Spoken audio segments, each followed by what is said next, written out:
In this, our 21st lecture, we continue our exploration of the life lessons that we learned from the great books, with a focus in this section on the idea of adventure. We look at great works of literature, in part, the same reason we study history. The founders of our country believed that literature and history both offered patterns by which you could live your life. Patterns to choose a noble life, patterns to choose an evil life if that's what you wanted to do, patterns to live a religious life.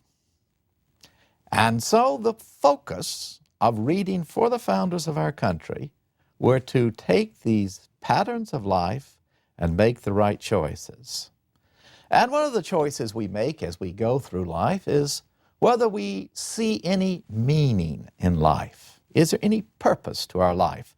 After all, we saw that Macbeth concluded by believing that life is a tale told by an idiot, full of sound and fury and signifying nothing.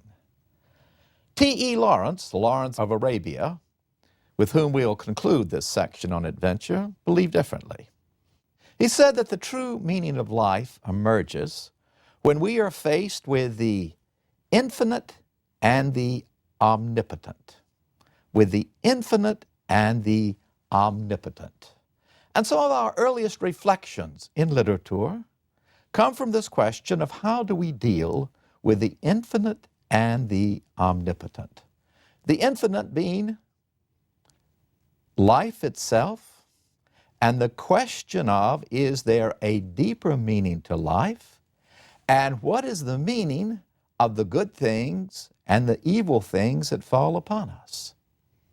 And this infinite comes from the omnipotent. The gods are God. And if God is all-powerful, why does God in His infinite wisdom, or the gods in their infinite wisdom, send evil to the world?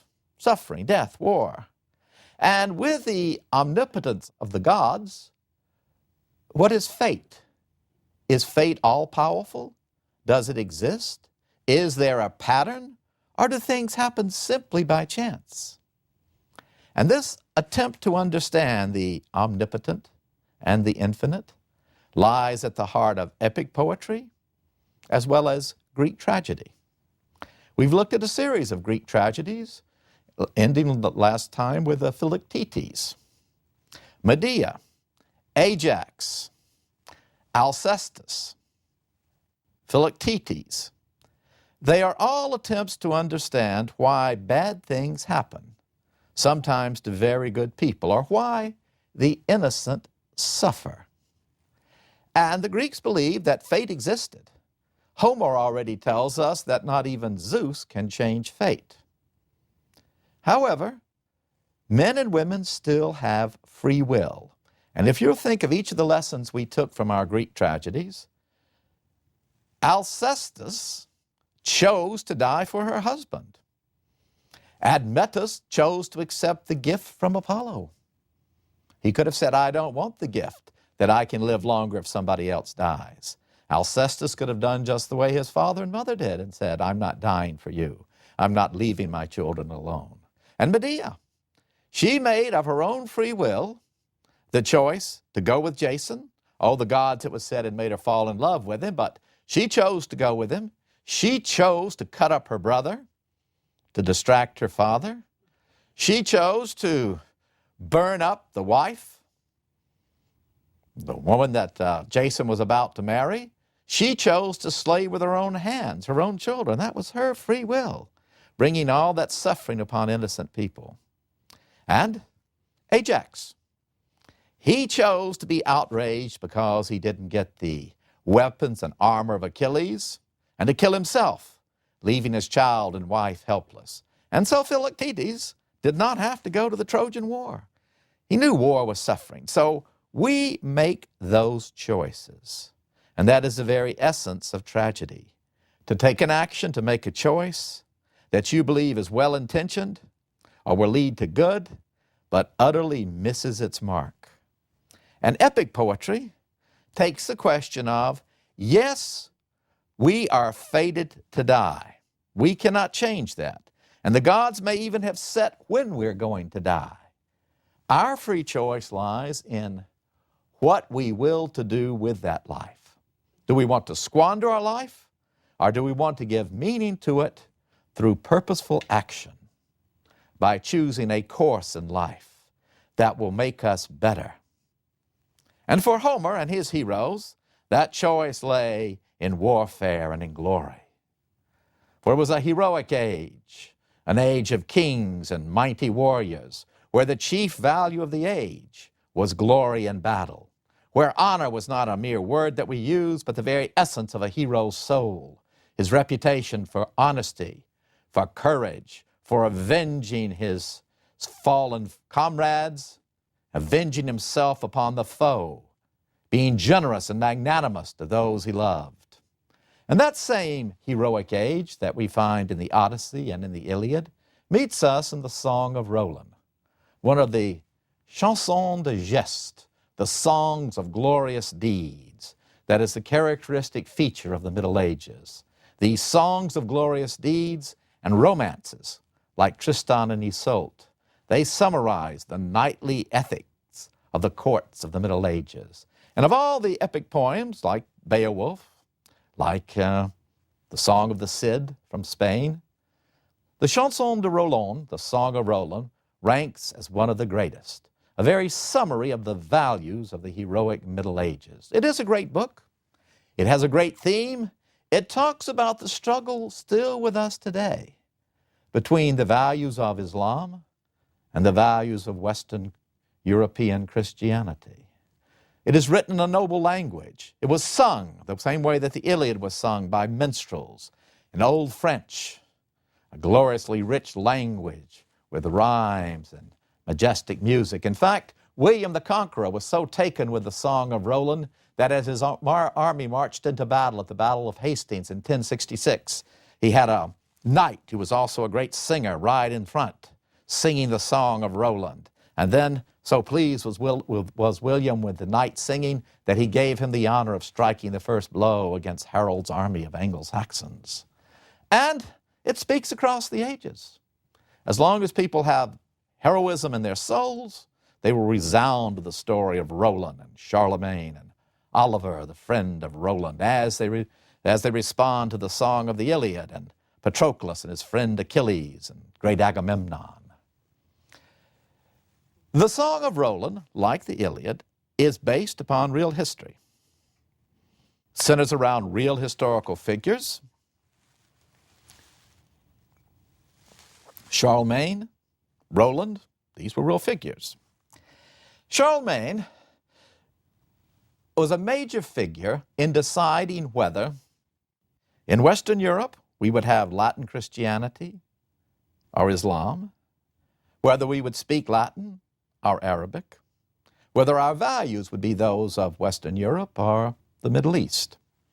The early 7th century, the faith of Islam, Muhammad with his revelation that there was only one God, and Muhammad was a prophet of God, and his Quran was a revelation of God, swept out of Arabia, unifying the disparate Arabic tribes, and sweeping on into Palestine, breaking finally against the gates of Constantinople, and then sweeping all across the North African plains.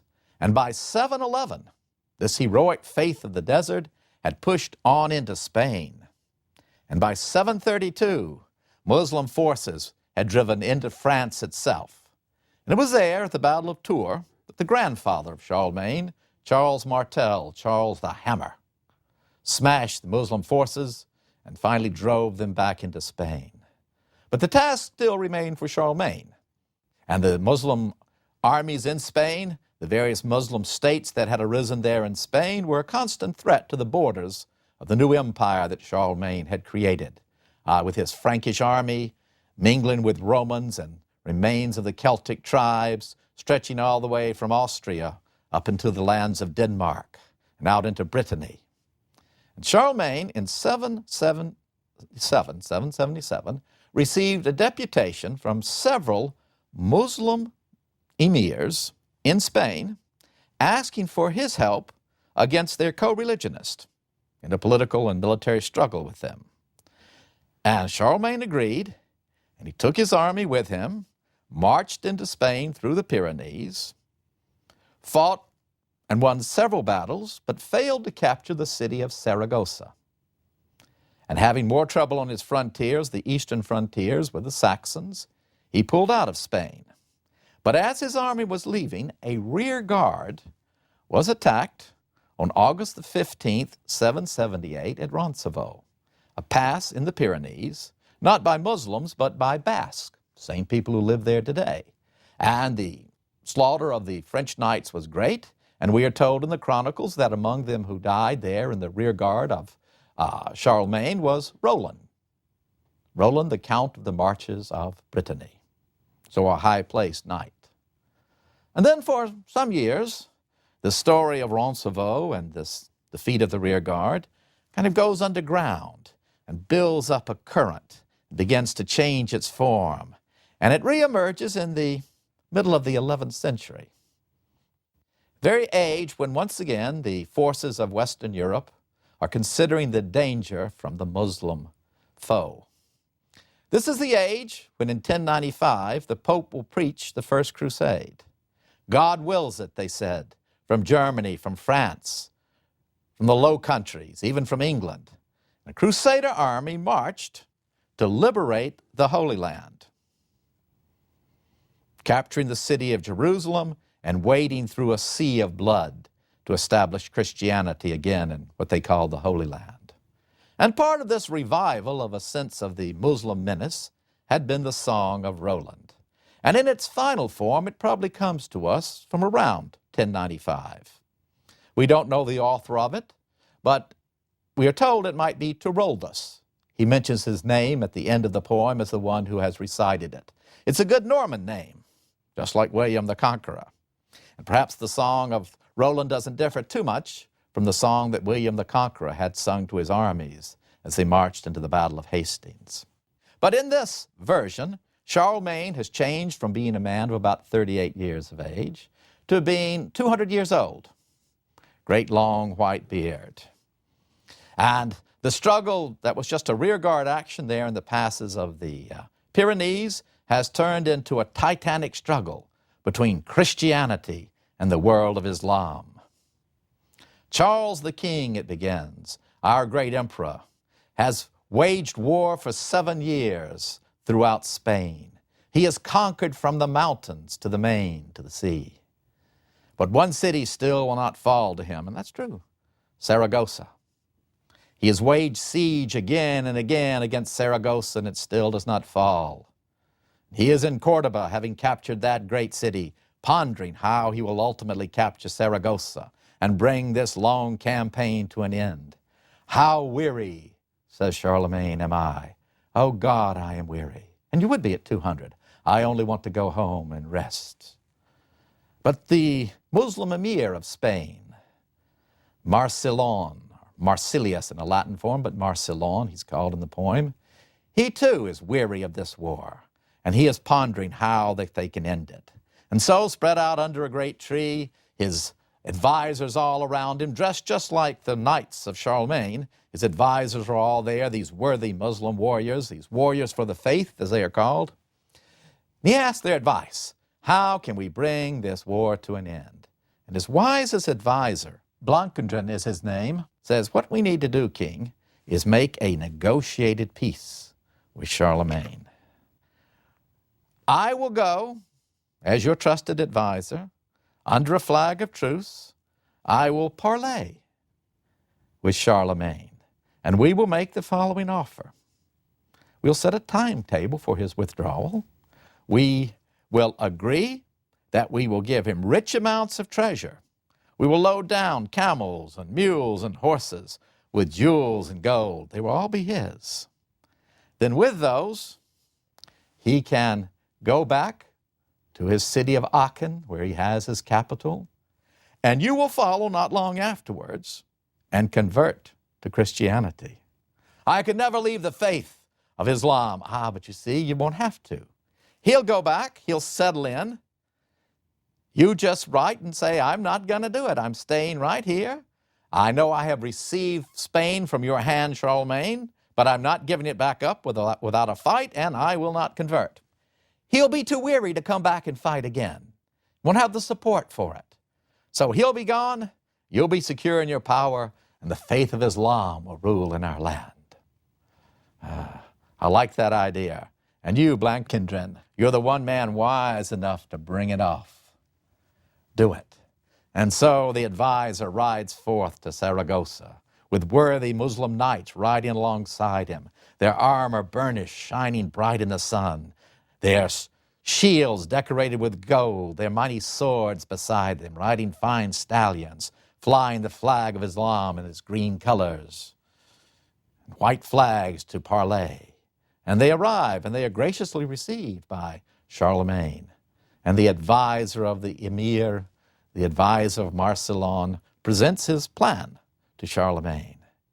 Remember, we will give you vast amounts of wealth. We will declare you the winner. We will receive Spain back from your hand, and we will rule it as your liege man. You will be our lord. And we promise to convert to Christianity. I, all of my knights, and even my wife herself will convert to Christianity. So Charlemagne puts this to his advisors, and they are the 12 peers of France, like the 12 disciples.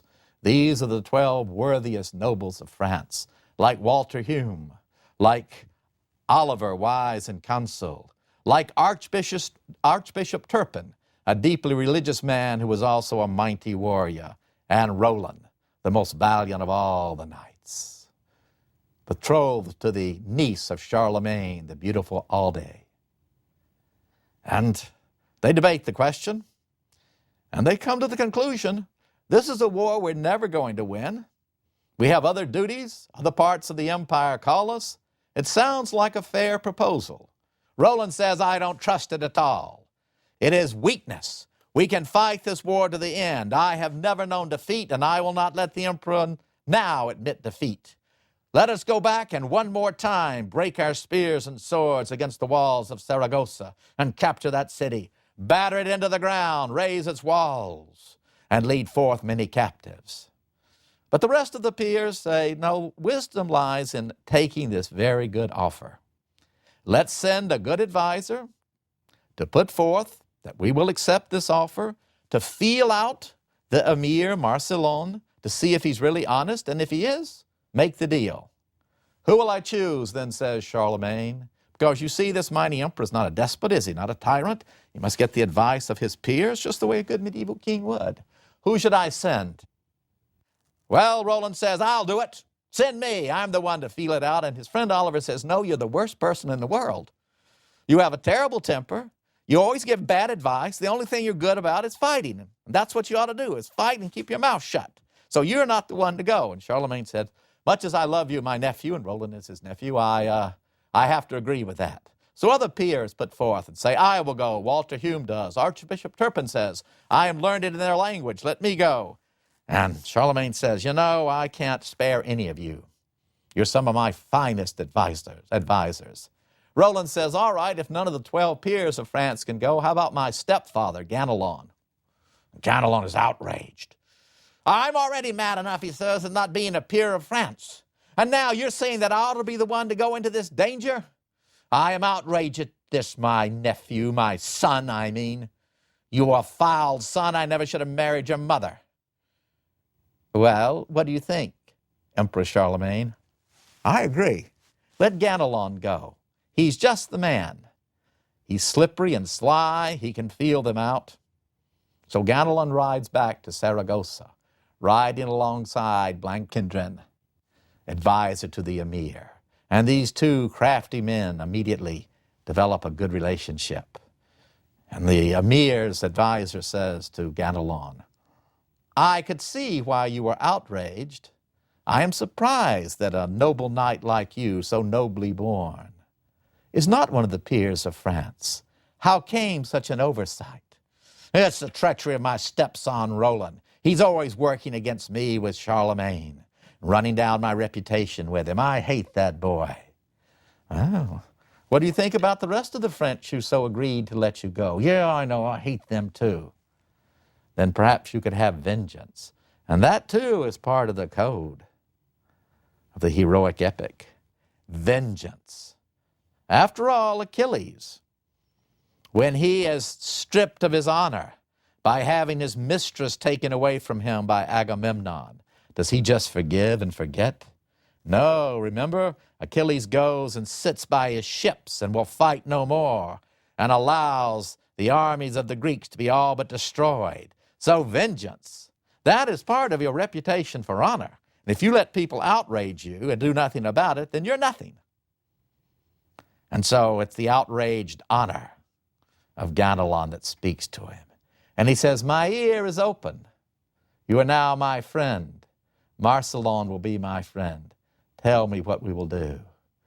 And the advisor, Blancandrin, says, I think we should do the following. Put this forth to the emir, that the monies and gold and treasure will be sent to your Emperor Charlemagne. But tell the emir also that part of the offer is half of Spain will be taken by Charlemagne. Not the original offer that the emir proposed to give, that he keeps all of Spain, but half of Spain will be kept by Charlemagne and given to Roland. But that's a lie. Of course it's a lie. But it'll make the emir furious. And then put forth also the proposal that when you go back, you will suggest to Charlemagne that he leave a rear guard to protect himself as he goes back over the Pyrenees. And then we will attack that rear guard and be sure that Roland is in it. And we will destroy all of the bravest knights of France. And Charlemagne will never dare come back again. And of course, the emir will never convert. I like it, says Ganelon. That's just what I'll do. So he goes to the emir, and there again, the banquet tables are spread out under the trees. They feast and dine, no alcohol, of course, but feast and dine on rose water and lemonade. And Ganelon puts forth this treacherous proposal. Send all the money and gold to Charlemagne, and he will reward you by taking away half of Spain. And the emir, Marcellon, is outraged. But he says, go back and tell Charlemagne I refuse it. And Ganelon says, no, don't do that. I'll tell him you accept it. And then we will destroy the rear guard of Charlemagne and crush forever the opportunity for him to come back. How can you be how can you be faithless to your country, to your king, to your fellow Frenchmen, to your faith of Christianity? Honor is more dear to me, and I have been outraged in my honor. They will learn from this never to do wrong again to Ganelon. Do you take your honor that seriously? So the word is brought back to Charlemagne. Yes, we accept all of these terms. Half of Spain can go to Roland. And then Charlemagne starts back. With most of his army, he crosses the Pyrenees and is back into the south of France.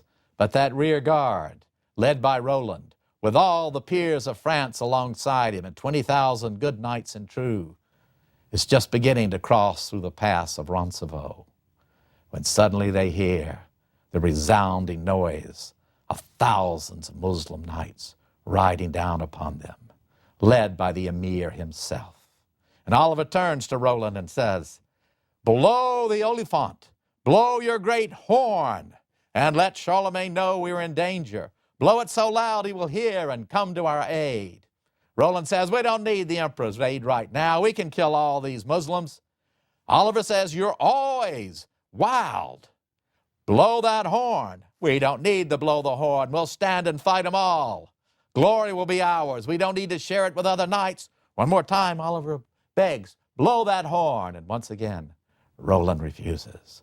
And so the battle is joined. And what a battle it is. Many a knight dies that day, Muslim and Christian alike. And all that long day they meet with swords and with spears. Man after man is hacked down, and Roland kills his share and more. But by the time twilight is falling, all but 3 of the knights are dead. Even Oliver has met his death, hacked from behind. And only Walter Hume, the Archbishop Turpin, and Roland himself still lives. And finally, Roland agrees to blow his olifant, to blow his horn. And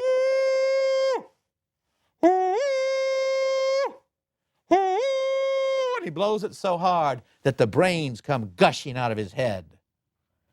But Charlemagne hears it and rides back and appears with his army just to see Roland himself falling dead.